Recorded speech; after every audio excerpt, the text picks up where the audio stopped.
এয়া আমাৰ জুবিন ক্ষেত্ৰলৈ যাত্ৰা আৰম্ভ।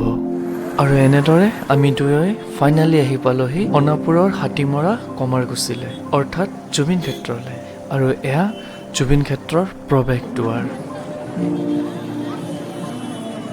আৰু এয়া আপোনালোকে দেখিবলৈ পাই আছে সমূহ ৰাইজে জাতি বৰ্ণ নিৰ্বিশেষে ব্ৰন্তি প্ৰচলন কৰি আছে। আৰু এনেদৰে ময়ো লৈ অহা চাকি ধূপ আদি জ্বলাই তেখেতক প্ৰণাম জনালো।